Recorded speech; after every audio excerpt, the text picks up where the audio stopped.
নমস্কাৰ আপুনি চাই আছে দুপৰৰ সংবাদ মই জয়ন্ত মাধৱ গোস্বামী বোকাখাটৰ নুমলীগড় ধাবাৰ সমীপত ভয়ংকৰ দুৰ্ঘটনা ৩৭ নম্বৰ ৰাষ্ট্ৰীয় ঘাইপথত ভয়ংকৰ এই দুৰ্ঘটনা সংঘটিত হয় এখন দ্ৰুতবেগী ট্ৰেইলাৰে মহতিয়াই নিলে এখন অটোভানক সিসি কেমেৰাত বন্দী হৈছে দুৰ্ঘটনাৰ এই শিহৰণকাৰী দৃশ্য চাওক এখন সমুখৰ পৰা আহি থকা অটোভানক সমুখৰ পৰা প্ৰচণ্ড জোৰে খুন্দা মাৰে এই ট্ৰেইলাৰখনে CCTVত বন্দী হৈছে দুৰ্ঘটনাৰ এই শিহৰণকাৰী দৃশ্য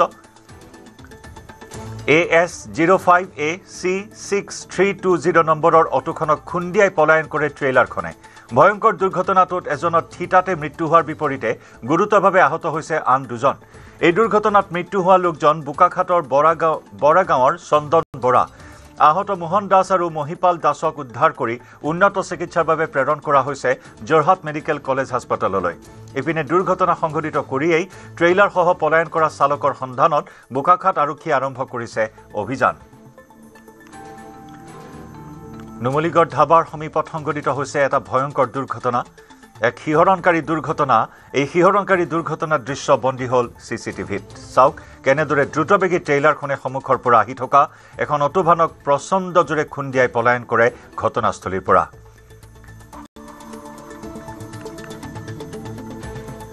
তাক হেনেকৈ কম মই তাৰ পৰিয়াল মাইকী মানুহ ঢুকাইছিলে আজি 20 দিন হৈছে তাকে সি কালি গৈছিলে মোৰ চলা বাই সবজি আনিবলৈ আজি যাম বাই ময়ো যাম নহয় একেলগে যাম সি আগবাঢ়িলে মই আমি কিতাপ পিছ পৰিলোঁ গাড়ীখন লগ নাপালোঁ মই মোনা চোনা লৈ পেলাই ওলাই আহিছিলোঁ কোন গাড়ীত আছিল এইখনতে যাং লগ নাপালোঁ এতে আগবাঢ়িলে তিনিটা ল'ৰা বাদুলি পৰা গাং আমি এনেকৈ এইখনকে লৈ পাওঁ তাতে এক্সিডেণ্ট হ'ল মানে এদিনৰ পৰা গৈছিলে আৰু ইটো চাইডৰ পৰা মানে ট্ৰাক এখন আহিছে বুলি ক'লে ট্ৰাকখনে ছাইডত মাৰিলে ইয়াৰ গাত ইমান দুখ নাই ই মানে ছাইডত লৈ গৈছে ৰাতিপুৱা টাইমটো হয়তো ট্ৰাকলা টোপনিও আহিব পাৰে আৰু সেইটো ক্ষেত্ৰত থাকে তেনেকুৱাই হ'ল আহি পেলাই মানে ছাইডত মাৰি দিলে মৰাৰ পিছত মানে এখন পৰি গ'ল পিছত যিজন বহি গৈছিলে তাৰ মাথা ফাটি লগে লগে স্পট দিলে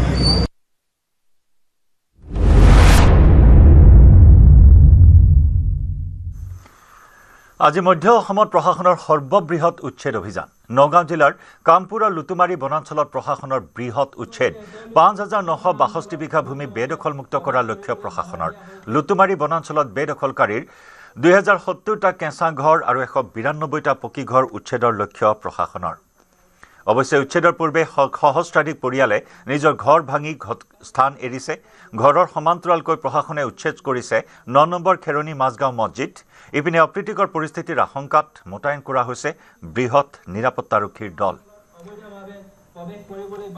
৫,৯৬২ বিঘা ভূমি বেদখলমুক্ত কৰাৰ লক্ষ্যৰে মধ্য অসমত এয়া প্ৰশাসনৰ বৃহৎ উচ্ছেদ অভিযান আজিৰে পৰা আৰম্ভ হৈছে ইয়াৰ পূৰ্বেই জাননী জাৰি কৰা হৈছিল এই লোকসকলক বহুদিনৰ সময়সীমা দিয়া হৈছিল এই বেদখলকাৰীসকলে প্ৰশাসনক অনুৰোধ জনাইছিল কিছু সময়ৰ বাবে সেই মৰ্মে নগাঁও জিলা প্ৰশাসনে সময় দিছিল তেওঁলোকক এই সময়ছোৱাৰ ভিতৰত একাংশই নিজৰ ঘৰ দুৱাৰ ভাঙি ঘটনাস্থলী বা বেদখলীকৃত স্থানৰ পৰা ওলাই গৈছিল কিন্তু তাৰ মাজতো বহু পৰিয়ালে এতিয়া বসতি স্থাপন কৰি থকাত এই ঘৰসমূহ উচ্ছেদ কৰাৰ বাবে আজি ব্যাপক সমৰ সজ্জাৰে প্ৰশাসনে পুৱাৰে পৰা আৰম্ভ কৰিছে উচ্ছেদ অভিযান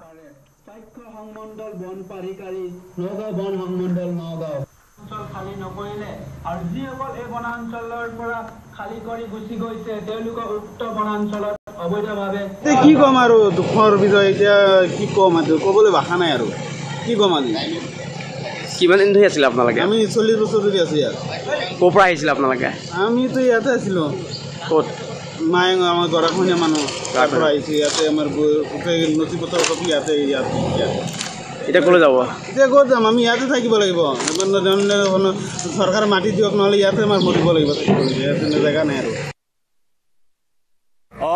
পুৱাৰ পৰা ইতিমধ্যে মধ্য অসমৰ যি বৃহৎটো আচলতে উচ্ছেদ অভিযান চলি আছে মই বৰ্তমান উপস্থিত আছোঁ নগাঁও জিলা কামপুৰৰ ৰুটুমাৰী বনাঞ্চলত আৰু ৰুটুমাৰী বনাঞ্চলৰ যি ৫,৯৬২ বিঘা বেদখলকৃত ভূমি সেই বেদখলকৃত ভূমিত আজি পুৱা ৭ বজাৰ পৰা ইতিমধ্যে বুলডোজাৰ চলিছে মই দেখুৱাইছোঁ ইয়াৰ সামগ্ৰিক পৰিৱেশ এনেদৰে বৰ্তমান যি বেদখলকৃত ভূমি সেই বেদখলকৃত ভূমিত নগাঁও জিলা প্ৰশাসনে পুৱাৰ পৰা উচ্ছেদ অভিযান চলাইছে যিহেতু ৫,৯ 962 বিঘা যি ভূমি আছিল আচলতে বেদখলিত ভূমি, সেই ভূমি যিহেতু আজি পুৱাৰ পৰা এনেধৰণে উচ্ছেদ অভিযান চলিছে।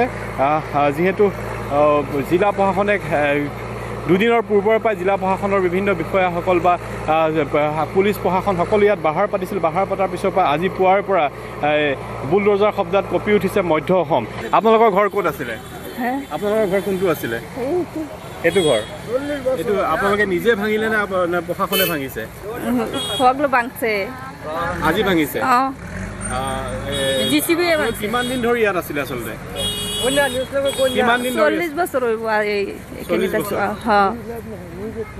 40 বছৰ ধৰি আছে ন? আজি ৰাতিপুৱা ভাঙিছে ঘৰটো। এতিয়া আপোনালোকে ক'ত থাকিব? জাগা নাই, থাকবা আৰামদাৰ। ক'ত যাব এতিয়া? ক'ত যাম, এখানে থাকিম, আমৰা যাইবাৰ জায়গা নাই। এয়া মই পৰিৱেশ দেখুৱাইছোঁ তেওঁলোকৰ যিটো ঘৰ আছিল আচলতে সপোনৰ ঘৰখন, সেই ঘৰখন আজি পুৱা ভাগত প্ৰশাসনে আচলতে বুলডোজাৰ চলাই ভাঙি পেলাইছে। যিহেতু নগাঁও জিলা প্ৰশাসনে বহুবাৰ তেওঁলোকক জাননী প্ৰেৰণ কৰিছিল তেওঁলোকৰ যি ঘৰ খালী কৰিবলৈ বা তেওঁলোকৰ যিসমূহ বাসস্থান আছিল সেইসমূহ খালী কৰিবলৈ। তাৰপিছতো আচলতে ঘৰ খালী নকৰাৰ বাবে। এইটো আপোনাৰ ঘৰ আছিল নেকি? হয় ছাৰ, এইটো মোৰে আছিলে।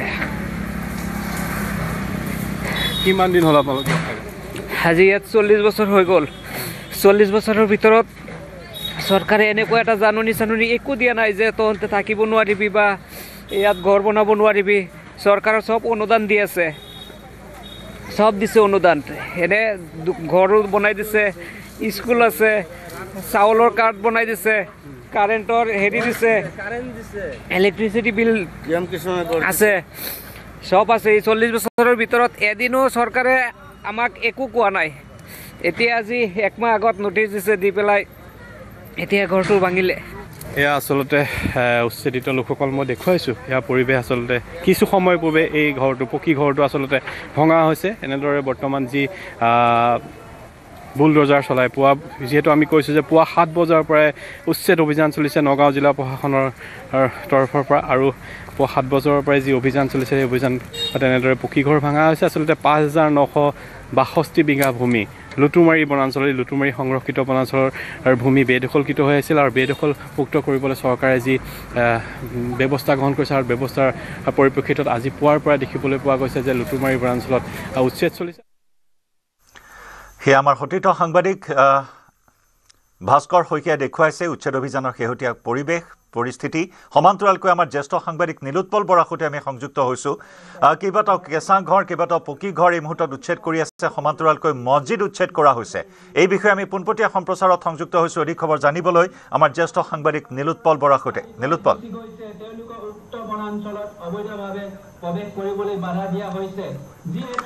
আমি সংযুক্ত হ'ম আমাৰ সতীৰ্থ সাংবাদিক নীলোৎপল বৰাৰ সৈতে। আমি দৃশ্য দেখুৱাইছোঁ।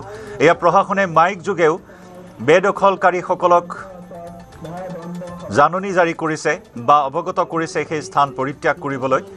আজি উচ্ছেদ অভিযানত যাতে কোনো ধৰণৰ হিংসাত্মক বা অপ্ৰীতিকৰ পৰিস্থিতিৰ সৃষ্টি নহয় তাৰ প্ৰতি সতৰ্ক দৃষ্টি ৰাখিছে নগাঁও জিলা প্ৰশাসনে। পুৱাৰে পৰা কটকটীয়া নিৰাপত্তা বেষ্টনী গঢ়ি তোলা হৈছে, ব্যাপক সমৰসজ্জা গঢ়ি তোলা হৈছে, আৰু তাৰ মাজেৰে প্ৰশাসনে আৰম্ভ কৰিছে মধ্য অসমৰ এই বৃহৎ উচ্ছেদ অভিযান। আমি সংযুক্ত হৈছোঁ নীলোৎপল বৰাৰ সৈতে। নীলোৎপল, মছজিদ উচ্ছেদ কৰা হৈছে, সবিশেষ জানিব বিচাৰিছোঁ। কচুৱাৰ যি লুটুমাৰীৰ যি সংৰক্ষিত বনাঞ্চলত যি উচ্ছেদ অভিযান চলিছে, এয়া দেখুৱাইছে এটা মছজিদ বৰ্তমান উচ্ছেদ কৰিছে প্ৰশাসনে।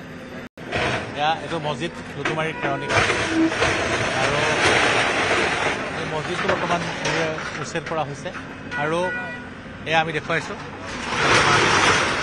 যি লুটুমাৰী সংৰক্ষিত বনাঞ্চলৰ যি কেৰণী গাঁৱতে মছজিদটো আছিলে, আৰু এই মছজিদটো বৰ্তমান প্ৰশাসনে উচ্ছেদ কৰিছে। এয়া আমি উচ্ছেদ অভিযান পোনপটীয়াকৈ দেখুৱাই আছোঁ। নিউজ 18ৰ দৰ্শকসকলক আমি দেখুৱাই আছোঁ। বৰ্তমান লুটুমাৰী সংৰক্ষিত বনাঞ্চলত ইয়াত বৰ্তমান প্ৰশাসনে বৰ্তমান ইয়াত উচ্ছেদ অভিযান চলাই আছে।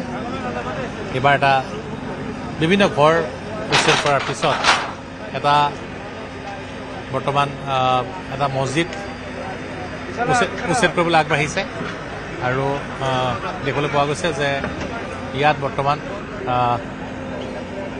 এই মছজিদটো বৰ্তমান ইয়াত উচ্ছেদ কৰিবলৈ লৈছে প্ৰশাসনে। ইয়াত মছজিদত বৰ্তমান বুলডোজাৰ চলিছে আৰু 3 মাহ পূৰ্বেই এই ঠাইসমূহত প্ৰশাসনে জাননী প্ৰেৰণ কৰিছিলে। সকলো যিসমূহ ইয়াত বনাঞ্চলৰ যিসমূহ ঘৰ আছিলে সেই ঘৰসমূহ ভাঙি ইয়াৰ পৰা আঁতৰি যাবলৈ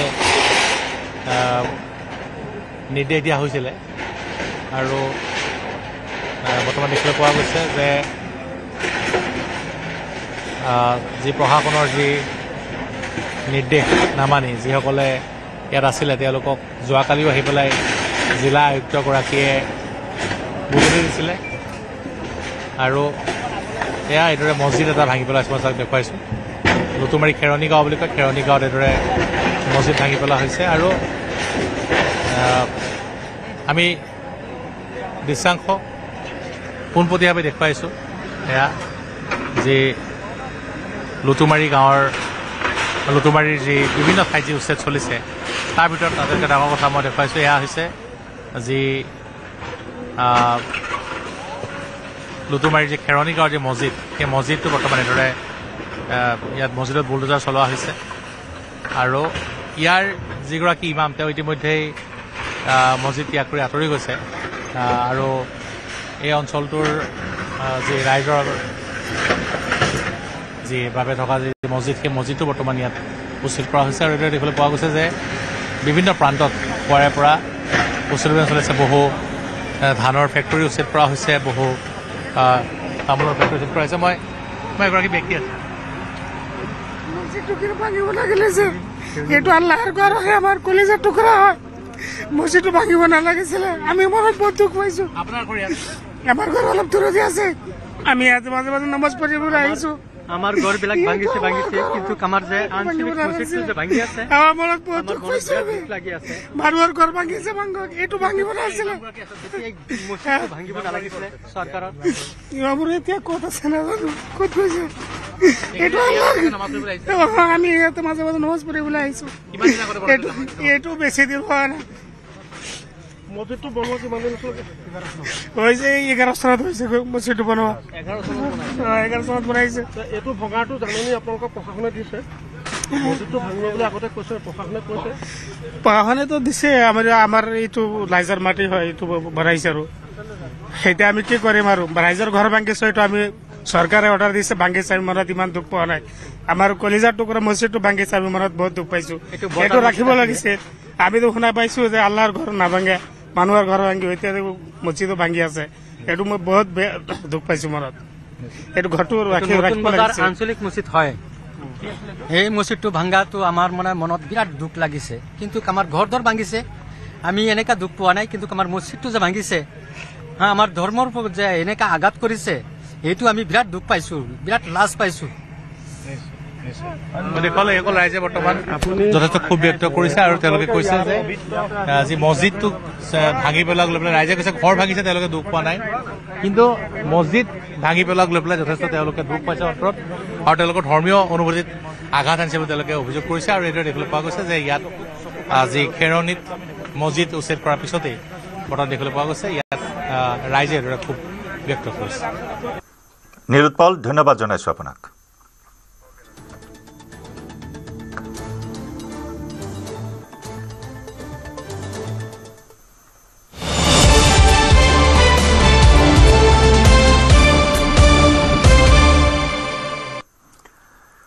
অসম বিধানসভাৰ শীতকালীন অধিৱেশনৰ আজি অন্তিমটো দিন। অধিৱেশনৰ অন্তিম দিনটোত সদনত দাখিল কৰিব 6 জনগোষ্ঠীৰ জনজাতিকৰণৰ মন্ত্ৰী গোটৰ প্ৰতিবেদন। বিধানসভাৰ অধ্যক্ষৰ হাতত মন্ত্ৰী গোটৰ প্ৰতিবেদন দাখিল কৰিব শিক্ষামন্ত্ৰী ডাঃ ৰণোজ পেগুৱে। সদনত 6 জনগোষ্ঠীৰ জনজাতিকৰণৰ প্ৰসংগৰ লগতে উত্থাপন হ'ব 2023-24 বৰ্ষৰ CAGৰ প্ৰতিবেদন। উত্থাপন কৰা 11খন বিধেয়কৰ ওপৰতো সদনত চলিব আলোচনা। ইপিনে সদনৰ কাম কাজ আৰম্ভ হোৱা কিছু সময় পাছতেই বিৰোধীক পৰ্যাপ্ত সময় নিদিয়াৰ অভিযোগ তুলি সদন ত্যাগ কৰে বিৰোধীয়ে।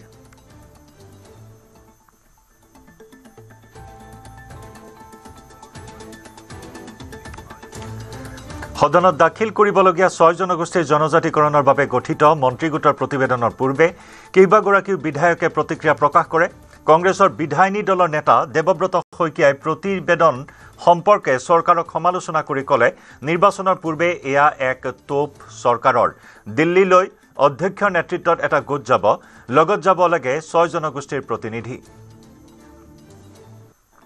দলৰ নিৰ্বাচনী ইস্তাহাৰত আছিলে যে তাৎক্ষণিকভাৱে 6 জনগোষ্ঠীৰ জনজাতিকৰণ কৰা হ'ব, কিন্তু ৰাজনৈতিকভাৱে এটা হেঁচা ঠেলা কৰিবলৈ, হুহুকা পিছলা কৰিবলৈ যিটো কোৱা হয় মানে কোনো অযুক্তিকৰভাৱে এখন কেবিনেট মিনিষ্টাৰৰ গ্ৰুপ বনাই পেলাই আলোচনা কৰি জনগণক বিভ্ৰান্ত কৰি থকা হ'ল। মোৰ কথা হ'ল যে যদি প্ৰয়োজন হয় আমাক যদি সুযোগ দিয়ে, মই ক'ম অসম বিধানসভাৰ সৰ্বদলীয় এটা প্ৰতিনিধি দল বৰ্তমানৰ অধ্যক্ষৰ নেতৃত্বত দিল্লীলৈ যাব লাগে আৰু দিল্লীলৈ গৈ লগত যি 6 জনগোষ্ঠীয়ে বিচাৰিছে তেখেতসকলৰ নেতৃবৃন্দটোকো লওক আৰু কেন্দ্ৰীয় চৰকাৰক পুনৰবাৰ অসমৰ ৰাইজৰ সেই সময়ৰ লোকসভাৰ প্ৰতিবেদনৰ ভিত্তিত যি আশা আকাংক্ষা পূৰণ কৰাৰ সুবিধা কৰাই দিব লাগে। বিজেপি বিধায়ক সুশান্ত বৰগোহাঁয়ে ক'লে, কংগ্ৰেছে কেৱল টুপিয়ে পিন্ধাই থাকিলে, সেইকাৰণে 6 জনগোষ্ঠীৰ প্ৰতিবেদনক টুপি বুলি কৈছে। হিতেশ্বৰ শইকীয়া মুখ্যমন্ত্ৰী থকাৰ সময়ত 6 মাহৰ বাবে কোচ ৰাজবংশীক জনজাতিকৰণ দি টুপি দিছিল। কংগ্ৰেছৰ দেৱব্ৰত শইকীয়া ডাঙৰীয়াৰ পিতৃ হিতেশ্বৰ শইকীয়া ডাঙৰীয়াই এনেধৰণে 3 মাহৰ কাৰণে কোচ ৰাজবংশীসকলক টুপি পিন্ধাইছিলে। যিহেতু সকলোৰে বুদ্ধি, সকলোৰে চিন্তা চেতনা বেলেগ বেলেগ, মাননীয় মুখ্যমন্ত্ৰী ডাঙৰীয়াই চিন্তা কৰিছে যে সকলোৱে যাতে সুবিধাবিলাক পাওক আৰু এক্সিষ্টিং ST বা যিসকল আছে প্লেইনছ আৰু হিলছ তেওঁলোকেও যাতে অসুবিধা নাপাওক, কাৰণ অসমত থাকিবলৈ হ'লে আমি সকলোৱে মিলা প্ৰীতিৰে থাকিব লাগিব। এই টুপি শব্দটো তেওঁলোকে ইমান দিন দি থকাৰ কাৰণে তেওঁলোকে বেলেগ এটা মানে ছাইড তেওঁলোকে দেখা নাই, সেইকাৰণে তেওঁলোকে এই কথাটো টুপি বুলি কৈছে, কাৰণ তেওঁলোকে ইতিমধ্যে বহুতবাৰ টুপি পিন্ধালে। আৰু দ্বিতীয় কথাটো যে সৰ্বদলীয় ক্ৰিয়া আছে, চৰকাৰখন যোনে ল'ব তেওঁহে সিদ্ধান্ত ল'ব আৰু চৰকাৰখনে প্ৰতিবেদনে দিব, সৰ্বদলীয় তাত ছাপোৰ্ট কৰি দিলে হ'ল। তেওঁ যদি সৰ্বদলীয় কথা কৈছে, যেতিয়া বিধানসভাত চৰকাৰখনৰ প্ৰতিবেদন লে কৰাৰ পিছত ছাপোৰ্ট কৰি দিলেচোন গোটেই কামখিনি হৈ যায়। তেওঁ আকৌ সৰ্বদলীয় আকৌ এখন কি নতুনকৈ মানুহক মানে যিবিলাক 6 জনগোষ্ঠীয় মানে লোকসকল আছে তেওঁলোকক বিভ্ৰান্তি কৰিব কিয় চেষ্টা কৰিছে। তাৰমানে ইমান দিনে সেইবিলাক হৈ আছিলে। কংগ্ৰেছটো ওলমি দিয়া দি মইতো নিজে কংগ্ৰেছত আছিলো নহয়, আধা কথা কয় আধা কথা নকয়, সঁচা কয় মিছা কয়, কৈ আজি 7 জনগোষ্ঠীয়ে ভোট লৈ এতিয়া নাইকিয়া হৈ থাকিলে। অগপ বিধায়ক ৰমেন্দ্ৰ নাৰায়ণ কলিতাই ক'লে, কলিতা জনগোষ্ঠীৰ জনজাতিকৰণৰ কাৰণে কেন্দ্ৰলৈ পঠিওৱা হৈছে, শীঘ্ৰেই সিদ্ধান্ত গ্ৰহণ কৰা হ'ব। 6 জনগোষ্ঠীৰ লগতে কলিতা জনগোষ্ঠীৰ কথাটো উত্থাপন কৰিছিলোঁ আৰু মাননীয় মন্ত্ৰী ডাঙৰীয়াই এটা উত্তৰ দিছে যে কলিতা জনগোষ্ঠীৰ ক্ষেত্ৰত কিছু আগবঢ়া হৈছে। আগতে যি ট্ৰাইবেল যিটো ৰিচাৰ্চ চেণ্টাৰ আছে সেই ৰিচাৰ্চ চেণ্টাৰলৈ পঠোৱা বুলিহে কৈছিল। কলিতা জনগোষ্ঠীয়ে প্ৰকৃতাৰ্থত যিটো জনজাতিৰ যিখিনি ক্ৰাইটেৰিয়া, সেই ক্ৰাইটেৰিয়াখিনি ইয়াত আছে না নাই, এই ক্ষেত্ৰত ইতিমধ্যে ৰাজ্য চৰকাৰে কেন্দ্ৰীয় চৰকাৰলৈ এই সম্পৰ্কত এখন পত্ৰ প্ৰেৰণ কৰিছে। গতিকে দেখা যাওক ভৱিষ্যতৰ দিনত কি কৰে। যিহেতু কলিতা জনগোষ্ঠীয়ে জনজাতিকৰণ বিচাৰিছে, মই আশা ৰাখিছোঁ যে 6 জনগোষ্ঠীটো সমাধান হোৱাৰ লগে লগে কলিতা জনগোষ্ঠীকো নিশ্চয় অনুসূচিত জনজাতিৰ অন্তৰ্ভুক্ত কৰাৰ ক্ষেত্ৰত চৰকাৰে চিন্তা কৰিব। জনজাতীয় ৰাজ্য হিচাপে স্বীকৃতি বিচাৰে ৰমাকান্ত দেউৰীয়ে। ৰাজ্যৰ 80% লোক জনজাতীয় হ'লে ৰাজ্যই পাব জনজাতীয় ৰাজ্যৰ মৰ্যাদা। আপুনিও জনজাতি ৰাজ্য হিচাপে হোৱাটো বিচাৰো, মই বিচাৰো, সেইকাৰণে বিচাৰো। কেতিয়া হ'ব জনজাতি ৰাজ্য? যেতিয়া 80% দেশখনত জনজাতি লোক থাকিব, তেতিয়াহে সেইখন দেশ জনজাতি ৰাজ্য হিচাপে ঘোষণা কৰিব পাৰে। কাৰণ আমি পাহাৰ পৰ্বত হাবি জংঘল বাঘ ভালুকৰ লগত জংঘল কৰা জনজাতি লোকসকল, এই জনজাতি লোকসকলৰ কাৰণে মানে জনজাতি ৰাজ্য হিচাপে ঘোষণা কৰিব। চৰকাৰৰ পৰা অসমবাসীয়ে আজিও ভাল খবৰ পাব বুলি মন্তব্য কৰিলে বিধায়ক পৰমানন্দ ৰাজবংশীয়ে। নিশ্চয় অসমবাসীয়ে ইমান কেইদিন যি ভাল খবৰ পাইছে আজিও পাব বুলি মোৰ দৃঢ় বিশ্বাস। কেনেকুৱা হ'ব বুলি ভাবে? মই কেনেকুৱা হ'ব বুলি নাভাবোঁ, কিন্তু মই জানো যে আমাৰ মন্ত্ৰীসভাই যি কাম কৰিব অসমৰ ৰাইজৰ মংগলৰ কাৰণে কৰিব। ৰাজবংশী ডাঙৰীয়া 6 জনগোষ্ঠীৰ জনজাতিকৰণৰ মন্ত্ৰীগোটৰ প্ৰতিবেদন দাখিল কৰিব। আজি প্ৰতিবেদনখন আমাৰ দৃঢ় বিশ্বাস, আপোনালোকে নিশ্চয় মন কৰিছে এইকেইটা দিন আমাৰ ডক্টৰ হিমন্ত বিশ্ব শৰ্মা ডাঙৰীয়াৰ নেতৃত্বত যি ধৰণে চৰকাৰে সিদ্ধান্তবোৰ লৈছে সেই সিদ্ধান্ত মতে ৰাইজৰ মংগল কামনা আৰু সকলোৰে জনগোষ্ঠীৰ সকলো আশা আকাংক্ষা পূৰণ কৰিবৰ কাৰণে যি সিদ্ধান্ত ল'ব সেই সিদ্ধান্ত ৰাইজৰ ভালৰ কাৰণে হ'ব। কংগ্ৰেছৰ সকলো বিধায়কৰ সদন ত্যাগ কৰি সদনৰ বাহিৰত বিৰোধী দলপতি দেৱব্ৰত শইকীয়াই ক'লে বিৰোধীয়ে বিধানসভাৰ মজিয়াত তেজপুৰ বিশ্ববিদ্যালয়ৰ অৱস্থাৰ বিষয়ে আলোচনা বিচাৰিছিল, কিন্তু বিৰোধীক পৰ্যাপ্ত সময় নিদিয়াৰ অভিযোগ তুলি সদন ত্যাগ কৰে বিৰোধীয়ে। আমি বিধানসভাত অসমৰ ছাত্ৰ ছাত্ৰীৰ ভৱিষ্যত, অসমৰ যাতে যুৱক যুৱতীসকলে এটা সুস্থ পৰিৱেশত অধ্যয়ন কৰিব পাৰে এই বিষয়ক আলোচনাৰ বাবে শূন্যকালীন ঘণ্টাত আমাৰ দলৰ সকলোৰে হৈ তেজপুৰ বিশ্ববিদ্যালয়ৰ যি অৰাজক অৱস্থা এই বিষয়ত শূন্যকালীন ঘণ্টাত আলোচনা কৰিব বিচাৰিছিলোঁ। দ্বিতীয়তে অসমৰ যোৱাকালি আমি কৃষি খণ্ডৰ বিভিন্ন বিফলতাৰ কথাও উল্লেখ কৰিছোঁ আৰু তাৰ লগত জড়িত বীজ নিগমৰ কেলেংকাৰীৰ বিষয়ে যিহেতু ৰাজহুৱা হিচাপ নিৰীক্ষণত এটা মন্তব্য আহিছে এই বিষয়ত আলোচনা বিচাৰিছিলোঁ, কিন্তু শাসকীয় পক্ষই বিভিন্ন চৰকাৰখন যিহেতু চলায় তেখেতসকলক কিছুমান ডিভাইচ কম দিব লাগে, 0 আৱাৰ বা কুৱেশ্যন আৱাৰ, কিন্তু দেখা যায় যে বৰ্তমান সময়ত বিৰোধী পক্ষই চৰকাৰক আহুকাল দিব পৰা কিছুমান প্ৰশ্ন অৱতাৰণা কৰিব বুলিয়ে কিজানি সন্দেহ কৰি আমাক আমাৰ অধিকাৰৰ পৰা বিধানসভাত প্ৰতিবাৰে বঞ্চিত কৰা হয়। আজি শাসকীয় পক্ষক 2টা বিষয় দিছে আৰু আমাক মাত্ৰ এটা বিষয় দিছে। আমি সেই বিষয়ত কৈছিলোঁ আমাক কমেও 2টা বিষয় দিয়ক যাতে আমি ৰাইজৰ হৈ কিছু কথা ক'ব পাৰোঁ।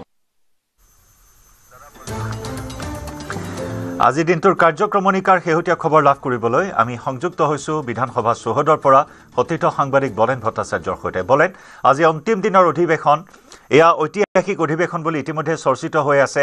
কেইবাখনো গুৰুত্বপূৰ্ণ বিধেয়ক, কেইবাখনো সংশোধনী বিধেয়ক, তাৰ ওপৰত আলোচনা আজি অন্তিমটো দিনতো অব্যাহত থাকিব। 6 জনগোষ্ঠীৰ জনজাতিকৰণৰ প্ৰসংগক লৈ শাসক বিৰোধীৰ মাজত প্ৰতিক্ৰিয়া অব্যাহত আছে।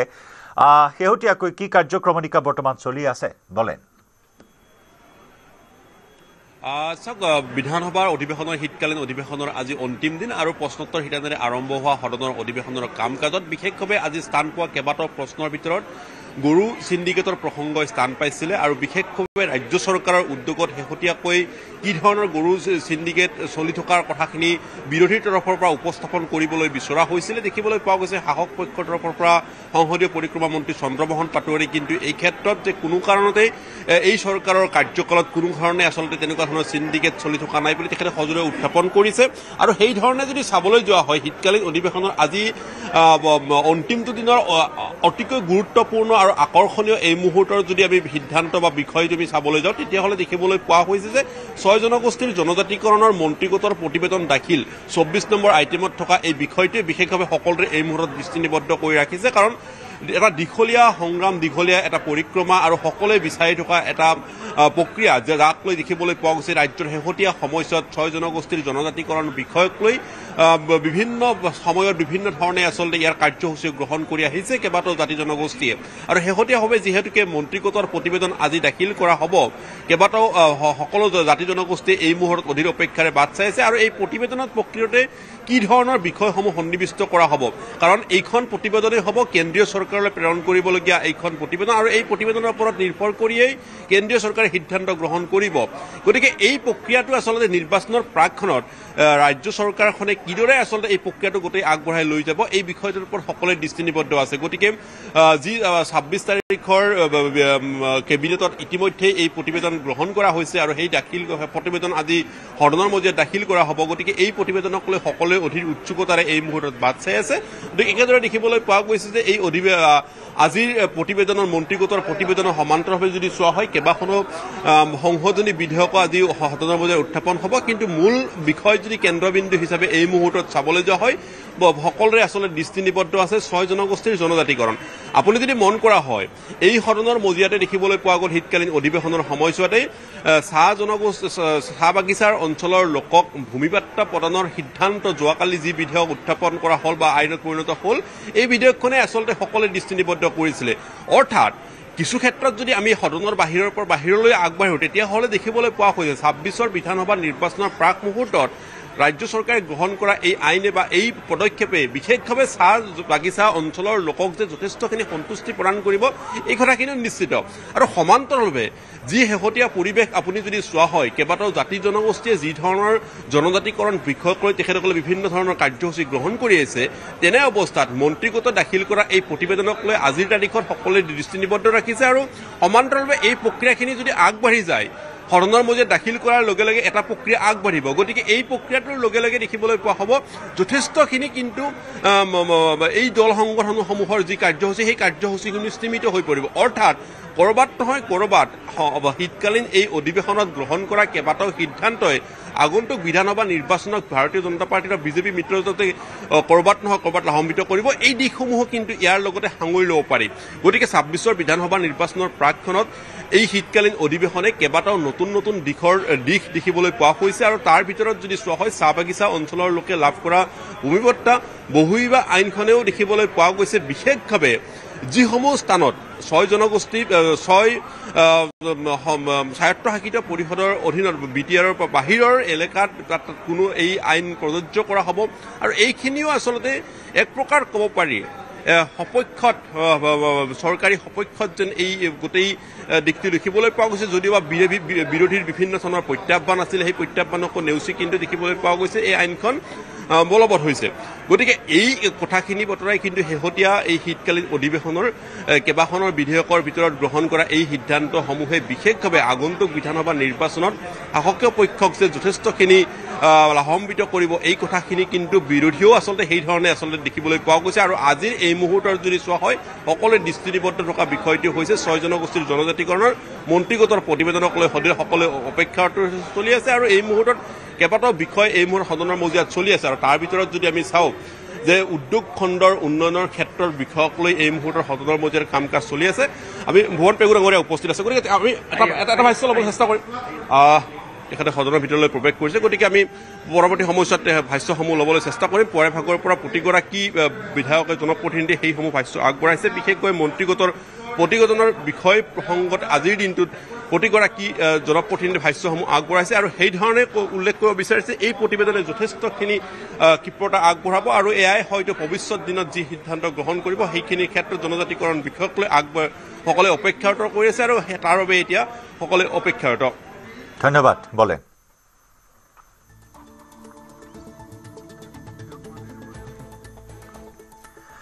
তেজপুৰ বিশ্ববিদ্যালয়ৰ অধ্যক্ষৰ বিৰুদ্ধে থকা অভিযোগ সন্দৰ্ভত আলোচনা বিচাৰি সদন ত্যাগ কৰাৰ কথা ক'লে বিধায়ক মনোৰঞ্জন তালুকদাৰে তেজপুৰ বিশ্ববিদ্যালয়ৰ যিটো অৰাজক অৱস্থা চলি আছে সেইটো আমি আলোচনা কৰাৰ কাৰণে কংগ্ৰেছ দলৰ পক্ষৰ পৰা যি নটিচ কৰা হৈছিল তেওঁলোকে নাকচ কৰিছে আৰু এই তেজপুৰ বিশ্ববিদ্যালয়ত চলি থকা অৰাজকতা RSSৰ এজন মানুহক ভাইচ চেঞ্চেলৰ কৰি পেলাই এখন কেন্দ্ৰীয় বিশ্ববিদ্যালয় যিখন কেন্দ্ৰীয় বিশ্ববিদ্যালয় অসম চুক্তিৰ আধাৰত স্থাপিত হৈছে তাক ধ্বংসৰ পথলৈকে ঠেলি দিয়াৰ যি চক্ৰান্ত চলিছে তাৰ বিৰুদ্ধে প্ৰতিবাদ কৰি আজি আমাক আলোচনা কৰিব নিদিয়াৰ প্ৰতিবাদ কৰি পেলাই ময়ো ৱাকআউট কৰিছোঁ ভাৰতৰ কমিউনিষ্ট পাৰ্টি মাৰ্ক্সবাদীৰ সদস্য ৰূপে আৰু মই আশা ৰাখিছোঁ যে এই ক্ষেত্ৰত ৰাজ্যিক চৰকাৰে এতিয়াও এটা শুভবুদ্ধি সম্পন্ন সিদ্ধান্ত লৈ পেলাই ইয়াত হস্তক্ষেপ কৰিব লাগে আৰু এইজন ভাইচ চেঞ্চেলৰ অনতিপলমে বৰখাস্ত কৰাৰ ব্যৱস্থা কৰিব লাগে এই দাবী মই উত্থাপন কৰি আজি বয়কট নিশ্চিতভাৱে মিতি হ'ব পাৰে কিন্তু RSSে আজি দায়িত্ব ল'ব লাগিব তেওঁলোকৰ এজন সক্ৰিয় সদস্য ভাইচ চেঞ্চেলৰ হৈ পেলাই নহয় ভিচি হওক নহয় ভিচি হোৱাৰ কথাটো মই চেলেঞ্জ কৰা নাই কিন্তু ভিচিজনৰ যিটো কেৰেক্টাৰ যি ধৰণে দুৰ্নীতি কৰিছে একোখন চেয়াৰ কিনাতে পইচা মাৰিছে কম্পিউটাৰ কিনাতে পইচা মাৰিছে লেপটপ কিনাতে পইচা মাৰিছে জুবিন গাৰ্গৰ যেতিয়া শোক দিৱস চলি আছিল 3 দিন তেওঁ বিশ্ববিদ্যালয় চলাবলৈ বলপূৰ্বক চেষ্টা কৰিছে এইটো অসমৰ কাৰণে অপমানজনক য'তে আজি জুবিন গাৰ্গৰ মৃত্যুৰ ক্ষেত্ৰত তেওঁৰ যিটো দৃষ্টিভংগী এই দৃষ্টিভংগী অসমীয়া সংস্কৃতিৰ দৃষ্টিভংগী নহয় আৰু তেওঁ তাক বিৰোধিতা কৰি পেলাই যিটো কাম কৰিছে তাৰ ফলত অচল অৱস্থাৰ সৃষ্টি হৈছে আজি পঢ়া শুনা চলালে ছাত্ৰসকলে আন্দোলন কৰি আছে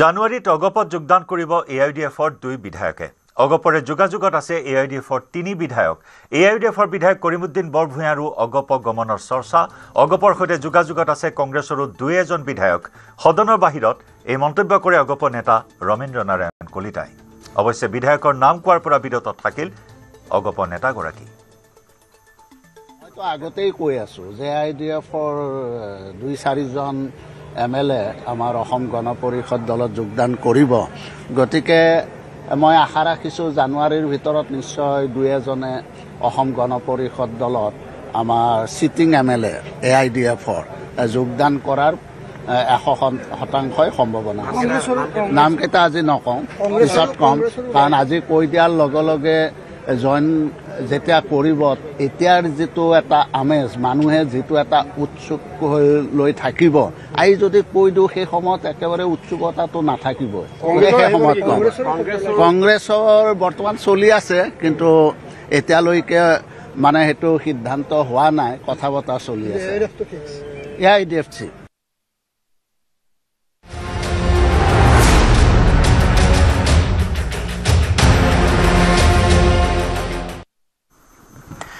নাগালেণ্ডত সংঘটিত হৈছে এক ভয়ংকৰ ঘটনা মৰিয়াই হত্যা অসমৰ এজন যুৱকক অভিষেক ঘোষ নামৰ লোকজনৰ আক্ৰমণত নিহত অসমৰ প্ৰদীপ বসুমতাৰী নামৰ এজন যুৱক নাগালেণ্ডৰ চুকুডিমা সেকিয়া গাঁৱত এই ঘটনা সংঘটিত হৈছে ইয়েছু আৰ্মছ ৱেলনেছ ফাউণ্ডেশ্যন ৰিহেব চেণ্টাৰৰ পৰিচালন সঞ্চালক হত্যাকাৰী অভিষেক ঘোষ ৰিহেব চেণ্টাৰটোত চিকিৎসাধীন হৈ আছিল অসমৰ প্ৰদীপ বসুমতাৰী মৃত প্ৰদীপ বসুমতাৰীৰ ঘৰ সৰুপথাৰ সমজিলাৰ উৰিয়াম ঘাটত নাগালেণ্ড আৰক্ষীয়ে নিজাববীয়াকৈ গোচৰ ৰুজু কৰি ইতিমধ্যে 5 জনক গ্ৰেপ্তাৰ কৰিছে মূল অভিযুক্ত অভিষেক ঘোষক জেৰা চলাই আছে নাগালেণ্ড আৰক্ষীয়ে উল্লেখযোগ্য যে নৱেম্বৰৰ 26 তাৰিখে হত্যা কৰা হৈছিল অসমৰ প্ৰদীপ বসুমতাৰী নামৰ যুৱকজনক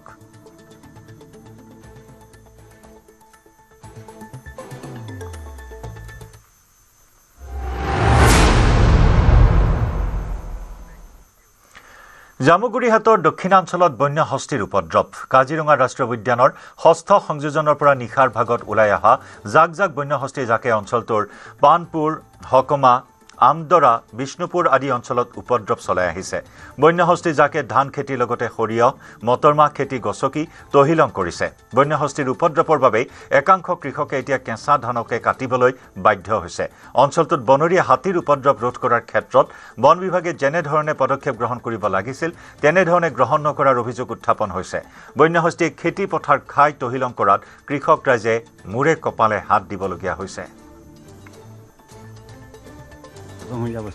আৰু খাইছেও বহুত আৰু ধৰক 18টা হাতী এটা একফালৰ পৰা গ'লে এবিঘা ধান লৈ যায় একেবাৰে তেখেতৰ হাত ভৰি আৰু সৰু নহয় আৰু কি অনিষ্ট কৰিছে অনিষ্ট গাঁৱত এতিয়া হোৱা নাই বাৰু এতিয়ালৈকে কিন্তু কালি সন্ধিয়া সোমাইছিলে গাঁৱত 5টা সোমাইছিলে গাঁৱত সন্ধিয়া ধৰক আপোনাৰ 8:30মান পাইছিলে আৰু খালি ধান খেতি নষ্ট কৰিছে ধান নষ্ট কৰিছে হাতী সদায় আহে এই গধূলা হ'লে মানে 6টা বাজিল মতে হাতী এইফালে আহে আৰু একদম কণ্টিনিউ আহে তাৰমানে বাকী নাই এই গোটেই কিনাৰটো মানুহে হৈ হুলস্থুল কৰে আহি পেলাই তথাপিও মানে মানুহৰ লগত কেয়াৰ নকৰে কিমান মান আহে আৰু ডেইলি 7টা 8টা 9টা 10টা মানে হিচাপ নাই আৰু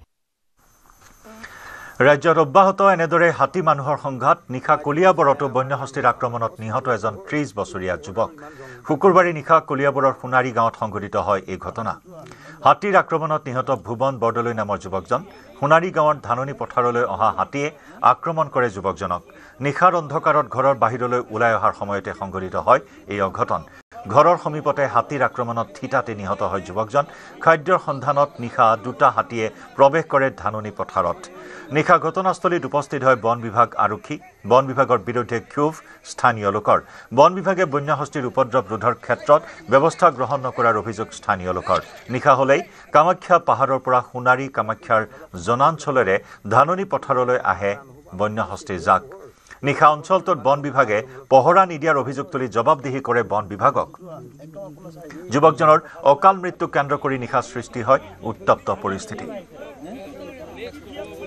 ধুনুক মাৰিলে মই দৌৰি আহিছোঁ ক'ত ধুনুক মাৰিলে তেহেঁতে দুটাই এইকেইটা বাইকখন বেয়া আছিল কিবা ভাল কৰি আছিল হেনো তেওঁ কোৱা মতে আৰু এই হাতী হুলস্থুল শুনি তাহাঁতৰ যে পথাৰত ধান আছে সিহঁতে টচটো মাৰি চাইছিলে বোলা কেনি গ'ল চাওঁতে দেখিলে নেকি হাতীটো দেখোঁতে জোন বোলা ল'ৰাটোৱে হেনো ক'লে অ' ধুনু হাতী সেইটো গুচি আহা সি পলাইছে মানে ই মানে পলোৱা নাই অকণমান ল'ৰাটো সাহসী আকৌ দেই সি ভয় ইমানটো নকৰে সিহঁতে ভাবিছে নাহে নেকি এইপিনে এনেকৈ ৰখি আছিল ৰখি থকাৰ পাছত কি সম্ভৱ হ'ল নেকি বস্তুটো মই কিন্তু ইমান স্পটত দেখা নাই মানে অনুমানিক কৰিছোঁ হাতীটো ৰাস্তা পাৰ হৈ পথাৰ আহিল পথাৰৰ পৰা হাতীটো ল'ৰাখিনিয়ে উলিওৱাৰ পাছত ডিপাৰ্টমেণ্টৰ মানুহ আহিল আমাৰ মাথাউৰিৰ কাষতে ৰেল লাইনৰ কাষতে জংঘল আছে জংঘলত হাতীটো সোমাল আৰু গোটেই ফৰেষ্টৰ পাৰ্টিটো আহি গ'ল ৰেল ৰাস্তাত ৰৈ হাতীটো খেদাখেদি চিষ্টেম নকৰি পেলাই তেওঁলোক লাহেকৈ ওলাই গাড়ী লৈ আকৌ গুচি গ'ল হাতী আহিছিল দুটা এটা পথাৰত সোমাল এটা আপোনাৰ সোমোৱা নাই তাৰপিছত ফৰেষ্টৰ মানুহখিনি ৰেল ৰাস্তাত থাকি লাহেকৈ গাড়ীখন লৈ গুচি গ'ল তাৰ এই এঘণ্টা নহ'লে এই আমাৰ মোৰ নিজৰ ভাইটি মোৰ ভাইটি তেওঁৰ নাম ধুন বুলি মাতো আমি ভুৱন বৰদলৈ তেওঁক এই হাতী আজি এই ৰেল ৰাস্তাৰ কাষত দিয়ে তেওঁৰ পৰা আপোনাৰ মাৰিলে তামোলপুৰত হাতী মানুহৰ সংঘাতে লৈছে চূড়ান্ত ৰূপ বনৰীয়া হাতীৰ আক্ৰমণত কথম্পি প্ৰাণ ৰক্ষা এজন লোকৰ হাতী খেদিবলৈ যোৱা লোকজনক আক্ৰমণৰ লক্ষ্য কৰি লয় এটা বনৰীয়া হাতীয়ে আঙৰকাটা অঞ্চলত সংঘটিত হয় এই শিহৰণকাৰী ঘটনা অঞ্চলটোত দীৰ্ঘদিন ধৰি বনৰীয়া হাতীৰ জাকে খাদ্যৰ সন্ধানত জংঘলৰ পৰা ওলাই আহি চলাই আছে উপদ্ৰৱ কিন্তু ইমানৰ পিছতো বন বিভাগে কোনো ব্যৱস্থা গ্ৰহণ নকৰাত ক্ষুব্ধ হৈ পৰিছে স্থানীয় ৰাইজ দিনত পথাৰত অৱস্থান গ্ৰহণ কৰা হাতীৰ জাকটোৱে নিশা হ'লে বিভিন্ন স্থানলৈ ঢাপলি মেলি উপদ্ৰৱ চলোৱাত শংকিত হৈ পৰিছে 15খন গাঁৱৰ ৰাইজ ইপিনে হাতী মানুহৰ সংঘাতক লৈ বিধানসভাত বিশদভাৱে আলোচনা কৰাৰ আহ্বান স্থানীয় ৰাইজৰ কেৱল ক্ষতিপূৰণতে আবদ্ধ নাথাকি অঞ্চলবাসীক সুৰক্ষা প্ৰদানৰ দাবী উত্থাপন কৰে লগতে হাতীৰ আক্ৰমণত নিহতৰ পৰিয়ালক 50 লক্ষাধিক টকা পৰ্যন্ত ক্ষতিপূৰণ দিয়াৰ দাবী অঞ্চলবাসীৰ সমান্তৰালকৈ অঞ্চলটোত নতুনকৈ গঠন কৰা হৈছে হাতী মানুহৰ সংঘাত নিৰাময়ৰ আঞ্চলিক সমিতি হাতী মানুহৰ সংঘাত ৰোধ কৰা সন্দৰ্ভত কোনো চিন্তা চৰ্চা নকৰিলে দীঘলীয়া আন্দোলনৰ হুংকাৰ স্থানীয় ৰাইজৰ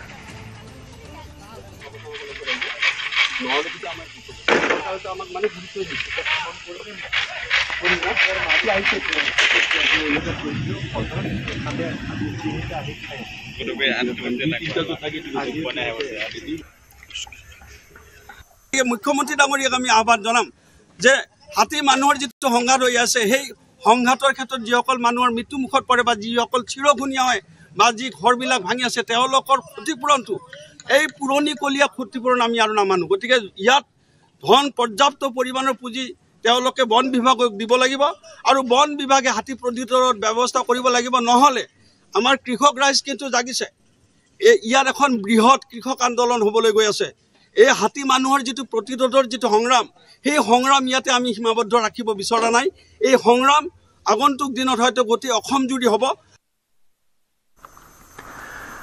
নুমলীগড়ত কিশোৰীক যৌন নিৰ্যাতনৰ চেষ্টা কৰা আব্দুল আজাদ আলীৰ বিৰুদ্ধে ৰাইজৰ ক্ষোভ ঘৰ ঘেৰাও কৰিলে ক্ষুব্ধ ৰাইজে নুমলীগড়ৰ ৰজাবাৰীৰ লেটেকু চাপৰিৰ উত্তপ্ত পৰিস্থিতিৰ সৃষ্টি হয় এগৰাকী কিশোৰীক ঘৰত কোনো নথকাৰ সুযোগত আজাদ আলী নামৰ লোকজনে গাত হাত দিয়াৰ লগতে যৌন নিৰ্যাতনৰ চেষ্টা চলোৱাৰ অভিযোগ এই অভিযোগৰ পাছতে ৰাইজে আব্দুল আজাদ আলীৰ ঘৰ ঘেৰাও কৰে ইয়াকে লৈ উত্তপ্ত পৰিস্থিতিৰ সৃষ্টি হয়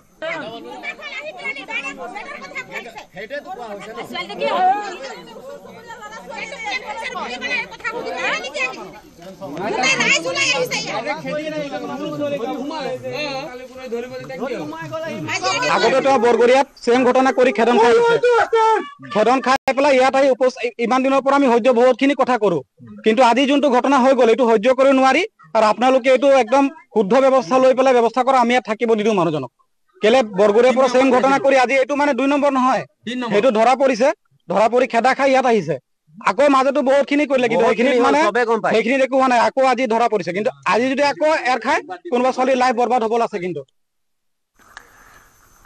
আমি খবৰৰ ধাৰা অব্যাহত ৰাখিম দুপৰৰ সংবাদত সময় হৈছে এটি চমু বাণিজ্যিক বিৰতি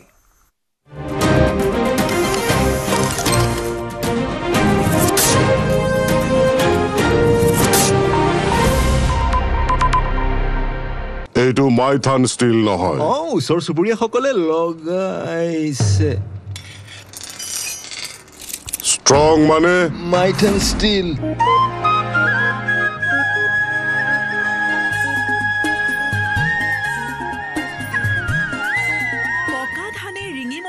পথাৰত ডাউনিৰ মেল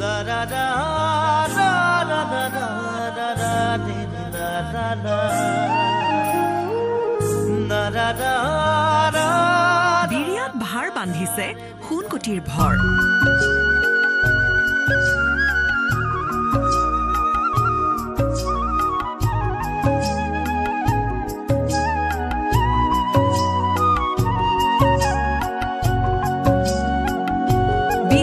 লালি লাঙেৰে মুখৰ আঘুনিয়া পথাৰ ধুনা চালি গছৰে ঐ চালে খাই পেলালং ঐ চালে খাই পেলালং ঐ পেৰেকৈ তামোলৰ ঐ পিক পক ধৰা পথাৰৰ পৰা ধান ভৰা চোতাললৈ সকলো সামৰি জয়ন্ত মাধৱ গোস্বামীৰ সৈতে পকা ধানৰ মাজে মাজে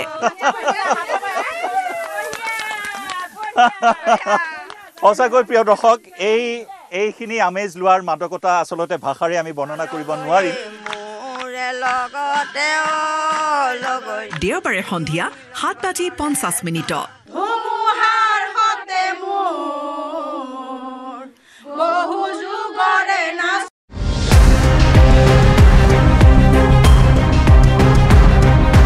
সীমান্তত পিট পিটাই ফুৰে বাংলাদেশী মন গলে ভাৰতত প্ৰৱেশ কৰে বাংলাদেশী দালালক টকা দিলে সোমাব পাৰে ভাৰতত দালালক 1.5 লাখ টকা দি ভাৰতত প্ৰৱেশ কৰিছিল 4 গৰাকী বাংলাদেশী যুৱতী কৰ্মসংস্থাপনৰ প্ৰলোভনেৰে গোলকগঞ্জেদি সীমান্ত পাৰ কৰাইছিল দালালে বাংলাদেশৰ পৰা অসমত প্ৰৱেশ কৰি ৰেলেৰে বঙাইগাঁও হৈ বহিৰাজ্য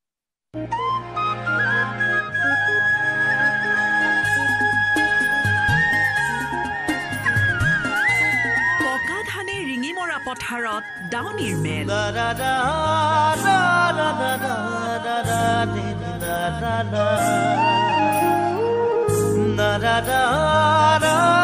বিৰিয়াত ভাৰ বান্ধিছে সোণকটিৰ ভৰ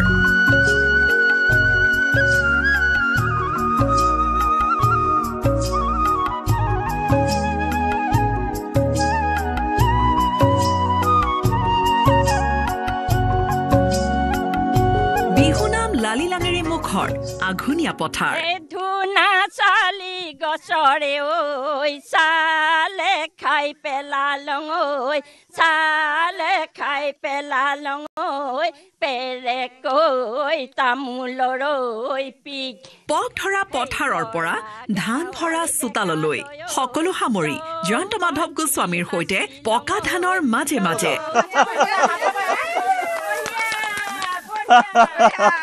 সঁচাকৈ প্ৰিয় দৰ্শক এইখিনি আমেজ লোৱাৰ মাদকতা আচলতে ভাষাৰে আমি বৰ্ণনা কৰিব নোৱাৰিম দেওবাৰে সন্ধিয়া 7:50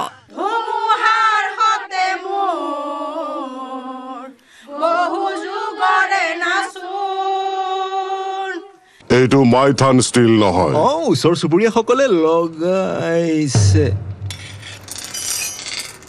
ষ্ট্ৰং মানে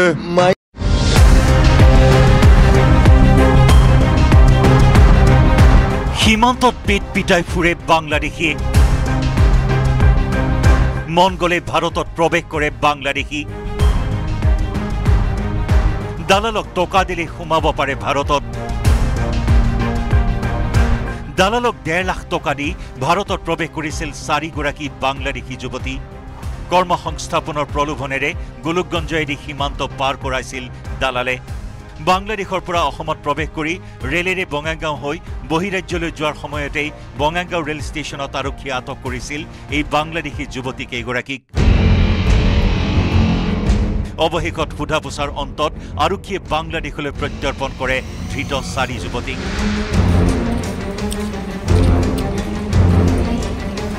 সুমাইয়া আখতাৰ তাছমিন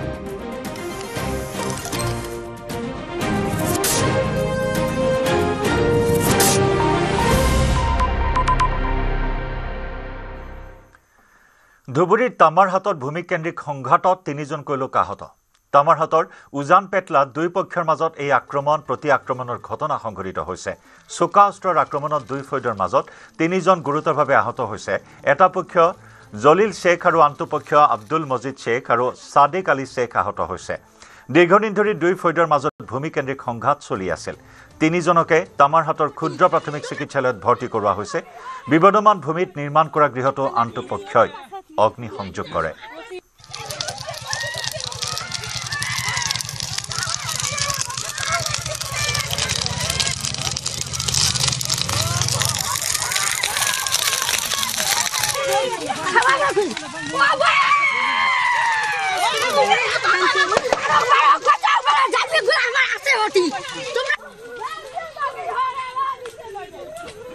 আজি ৰাতিপুৱা খুৰাটোই ক্ষেত্ৰত গৈছে। যোৱাৰ লগে লগে আমি বাহিৰত ঘৰৰ বাহিৰত বহি আছোঁ। ৰাতিপুৱাই ডিউটিত যাম ওলাইছোঁ। ওলোৱাৰ পিছত ককাটোই গৈছে। যোৱাৰ লগে লগে সিহঁতে গোটেইবিলাক ধৰি চুৰি মাৰি 2টা খুৰাকে চুৰি মাৰিছে। সিহঁতে এনে ভূঞত ক্ষেত্ৰত গৈছে। মাৰাৰ লগে লগে তাৰপিছত সিহঁতে লগে লগে ঘৰটোত আমি তাৰ 107 FIR কপি আমাৰ লগতে আছে, থানাতো আছে। তাৰপিছত সিহঁতে মাৰি থৈ লগে লগে সিহঁতে তাৰ ছোৱালী তটত উঠালে। আমি পিছত গৈ আছোঁ, এনেকুৱা হাল্লা বাজিছে। আমি পিছে পিছে গৈ আছোঁ যে কি হৈছে তাত। গৈ আছোঁ, যোৱাৰ পিছত গৈ নাপাওঁতে সিহঁতে পৰি ফ্লাট হৈ লয় আৰু তাত যোৱাই নাই আমালোকে। ৰাজ্যৰ চাহ শ্ৰমিকসকলক ভূমিপট্টা প্ৰদানৰ বিধেয়ক সদনত গৃহীত হোৱাৰ পিছতে শিৱসাগৰতো বাগিচাই আনন্দ উৎসাহৰ বন্যা। চৰকাৰৰ প্ৰতি কৃতজ্ঞতা প্ৰকাশ শিৱসাগৰৰ দিৰৈ চাহ বাগিচাৰ শ্ৰমিকসকলৰ। পুৱাই বাগিচাত পাত তুলিবলৈ আহি আনন্দ উৎসাহ প্ৰকাশ কৰে। চৰকাৰৰ সিদ্ধান্তই 200 বছৰীয়া বন্দিত্বৰ জীৱনৰ অৱসান ঘটোৱা বুলি মন্তব্য চাহ শ্ৰমিকসকলৰ। চৰকাৰৰ এয়া ঐতিহাসিক সিদ্ধান্ত বুলি কৃতজ্ঞতা প্ৰকাশ আটছাৰ।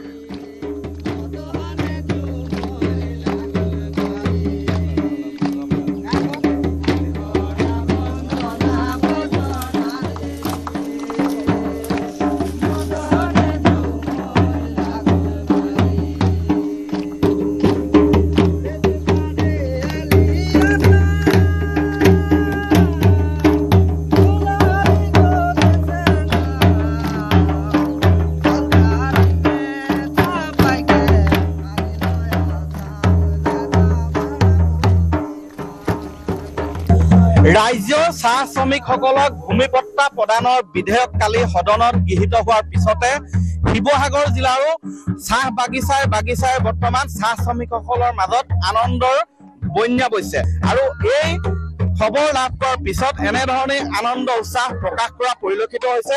মই ভাষ্য ল'ম, ইয়াতে চাহ শ্ৰমিকসকল আছে। কি ক'ব? সৰ্বপ্ৰথমে অসম চৰকাৰৰ কেবিনেটত লোৱা সিদ্ধান্তক আমি আদৰণি জনাইছো।